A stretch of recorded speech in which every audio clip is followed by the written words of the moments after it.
लोग कहते हैं संगठन में बहुत शक्ति होती है और सत्य कहते हैं। अब देखिए, एक उंगली और एक मुट्ठी के बल में कितना अंतर है हम सभी जानते हैं, किंतु एक उंगली आपको उचित मार्ग दिखा सकती है, मुट्ठी मार्ग अवरुद्ध कर सकती है। इसलिए यह जानना अत्यंत महत्वपूर्ण है कि संगठन और भीड़ में क्या अंतर है। इसे पहले पहचान। संगठन वो जहां आपका अपना व्यक्तित्व, अपनी पहचान, केवल शक्ति पाने के लिए भीड़ का भाग बन जाना ठीक नहीं,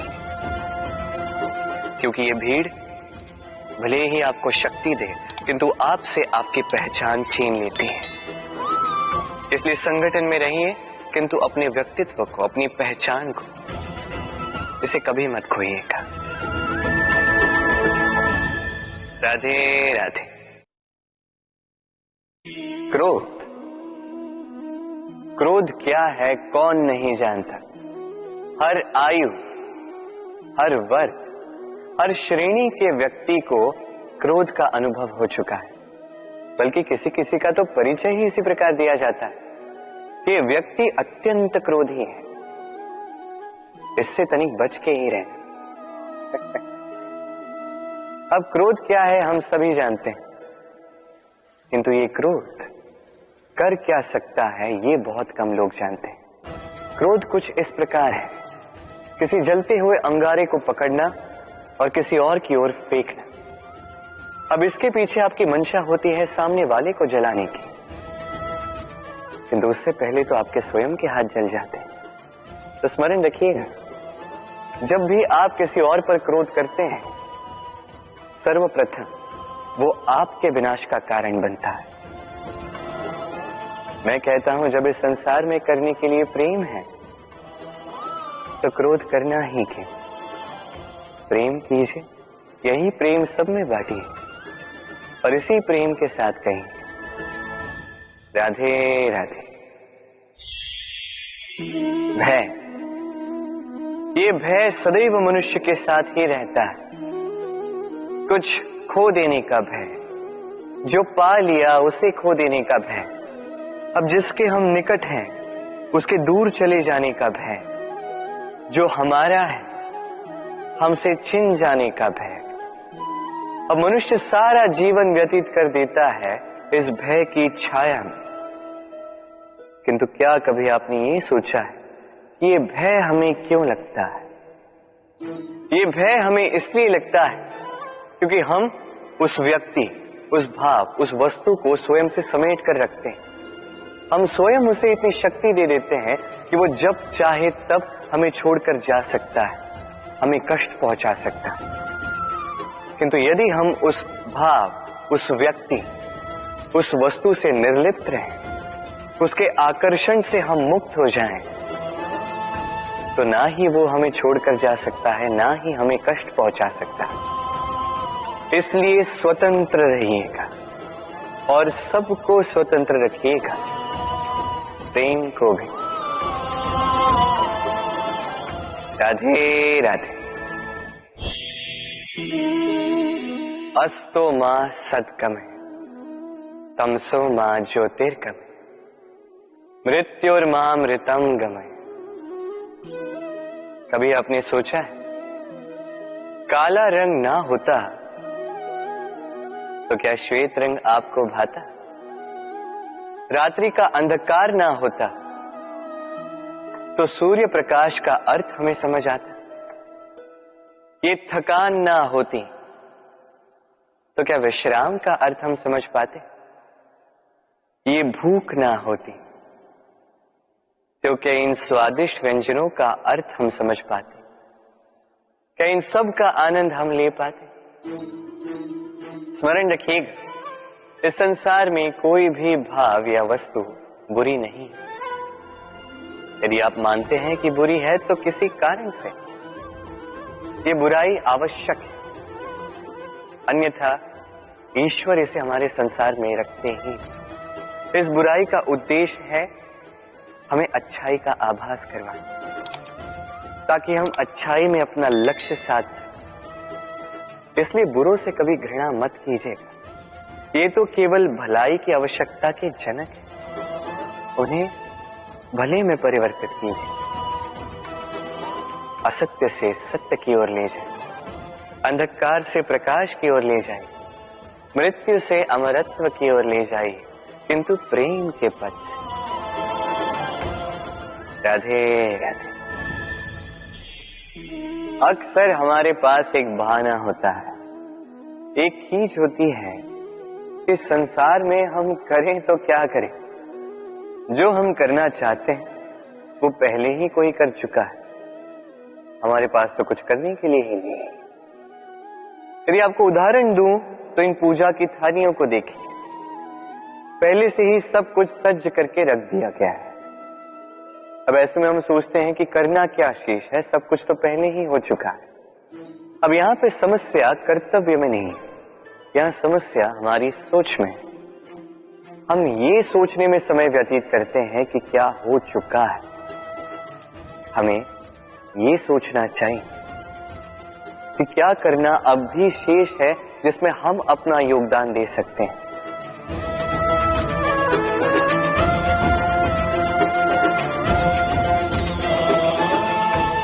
समझे?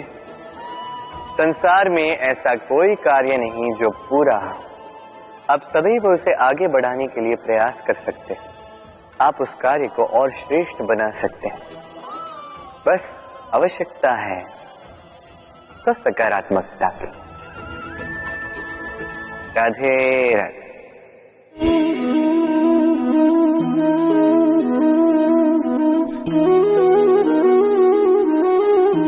चलिए आज आपसे एक प्रश्न पूछता हूं।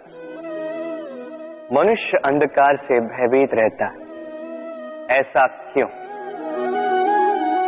इसका उत्तर है कि इस अंधकार में मनुष्य कुछ देख नहीं पाता, न आगे देख पाता है न पीछे, आसपास क्या है समझ नहीं पाता, न अपनी राह देख पाता है न अपना लक्ष्य, इसके कारण अपना विश्वास खो देता है और इसी कारण से भयभीत हो जाता है।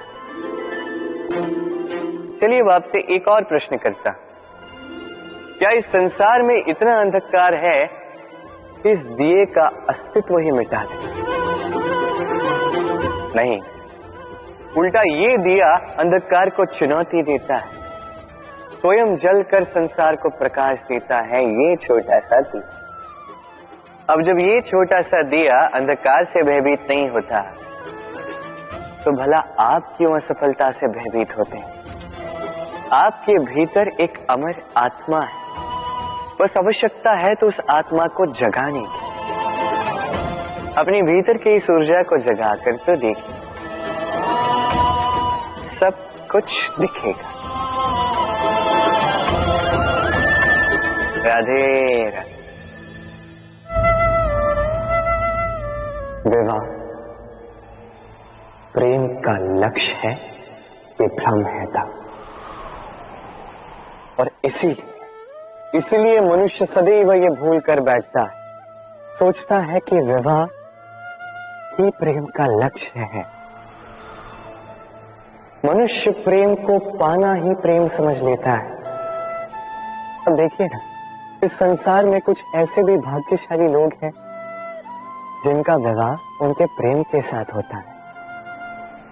कुछ का प्रेम ऐसा भी जिन्हें विवश होकर ना चाहते हुए भी किसी और के गले में वरमाला डालनी पड़ती है।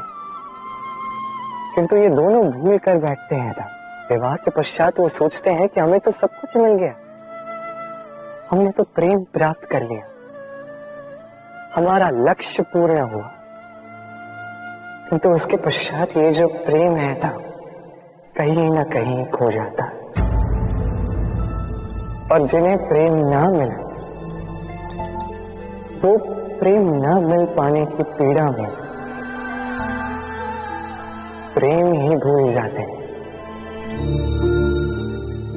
समर्पण, 100% निस्वार्थ समर्पण, वो समर्पण जो किसी मां के मन में अपने संतान के लिए होता है।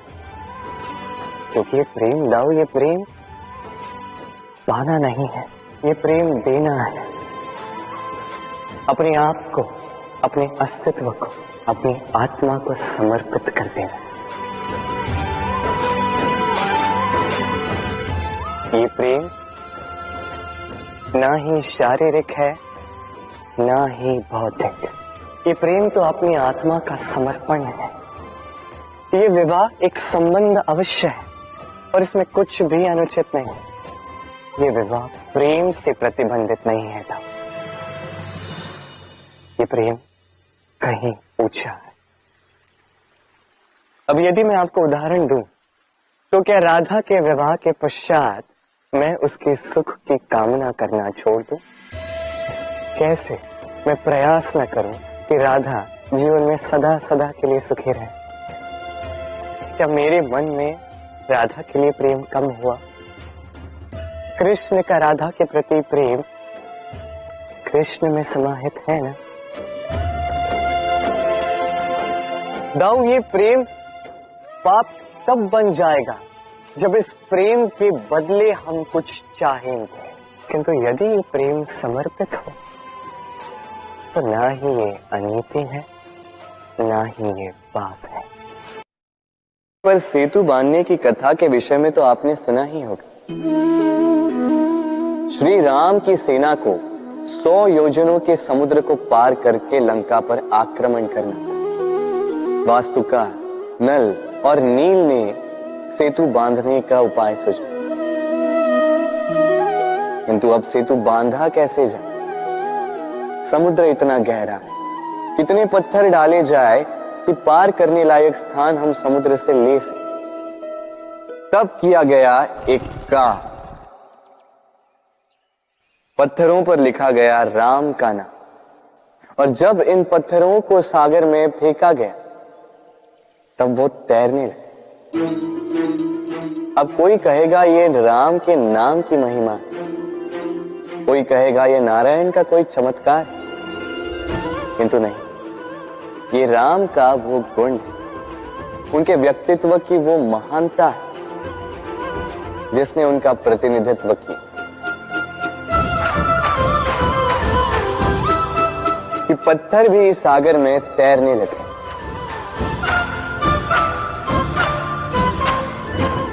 उसी प्रकार जहां हम नहीं होते वहां हमारे गुण हमारा प्रतिनिधित्व करते हैं। हमारे नाम की शक्ति हम स्वयं बनाते हैं अपने कर्मों से, अपने गुणों से। अब चयन आपका है। आपके नाम के सहारे कोई विपदा से बाहर निकल आता है या आपके अपयश के दुष्कर्मों से कोई डूब जाता है। अच्छे से चयन कीजिए।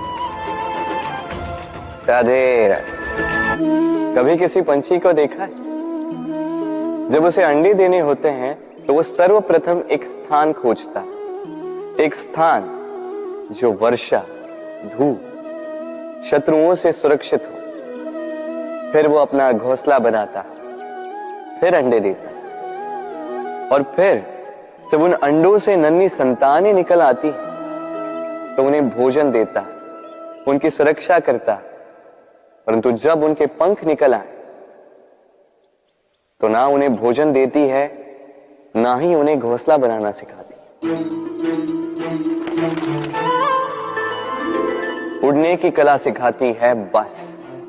फिर वो नन्ही संतानें उड़ने की कला सीखकर स्वयं अपना भोजन लाना सीख जाती, स्वयं घोंसला बनाना सीख जाती।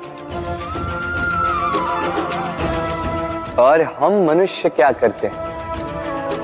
संतान के बड़े होने के पश्चात भी उनकी चिंता में सूखते हैं, प्रयास करते हैं कि उनके लिए घर बना सके, और अपनी संतान को और भी शक्तिशाली बनाने के स्थान पर पंगु कर जाते हैं। जीवन में वही कीजिए जो एक पंछी करता है। अपनी संतान को उड़ने की कला सिखाई, संस्कार दीजिए, और एक समय के पश्चात उसे स्वयं अपना आकाश चुनने को मुक्त कर दीजिए। राधे राधे।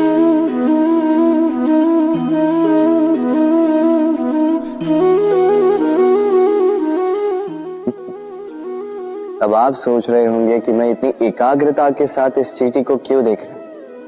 आपको बता दूं कि आज इस चींटी को देखकर मैं मंत्रमुग्ध हो चुका हूं। इसके रूप, इसके आकार को देखकर नहीं,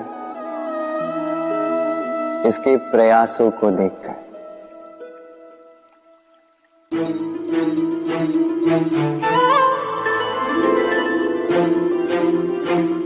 आप जानते हैं, अनगिनत प्रयासों के पश्चात चींटी अपना एक छोटा सा घर बना पाती है, जो अन्य जंतुओं के लिए सरल सी बात है। वो चींटी के लिए उसके जीवन की सबसे बड़ी घटना, सबसे बड़ी सफलता है। भविष्य में चींटी रहे न रहे, इनके बनाए हुए घर वर्षों पश्चात तक टिके रहते हैं। जीवन में सफलता के साथ भी ऐसा ही होता है। आपको एक दिन में सफलता नहीं मिलती, किंतु यदि आप प्रतिदिन प्रयास करते रहे तो एक दिन आपको सफलता अवश्य मिलेगी। स्मरण रखिएगा, भाग्य के द्वार उनके लिए नहीं खुलते जो हार मान लेते हैं। भाग्य उनका स्वागत करता है जो उठकर उनके द्वार खटखटाने का प्रयास करते। तो प्रयास करते रहे, सफलता एक न एक दिन आपके पास आएगी। राधे राधे। क्या प्रेम में विवाह करना अनिवार्य है? तुम्हें क्या लगता है? बात बुराई की नहीं है राधा, बात है बंधन और जुड़ाव की। राधा, विवाह एक ऐसा पवित्र बंधन है जो दो लोगों को एक जीवन के लिए बांध के रखता है, किंतु प्रेम एक ऐसी भावना है राधा जो दो प्रेमियों को अनंत काल तक जोड़कर रखती है। विवाह में कोई बुराई नहीं है राधा, किंतु क्या इसे प्रेम के अनंत बंधन का अंग बनाना उचित होगा? जो प्रेम अलौकिक है राधा, उसे सांसारिक बंधन में क्यों बांधना? हमें देखो, इस क्षण को देखो, अभी भी हम साथ में ही है ना।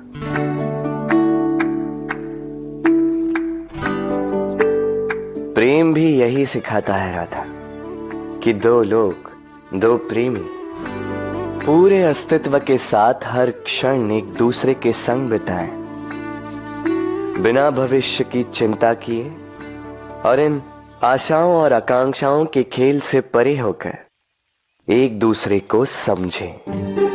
ये तो समय ही बताएगा ना राधा कि हम एक दूसरे के विकार, गुण, अवगुण जानते हैं या अब भी कुछ जानना शेष है। ये ताला देख रहे हैं आप?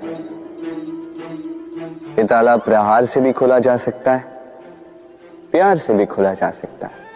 अर्थात इस ताले को आप इस चाबी से भी खोल सकते हैं,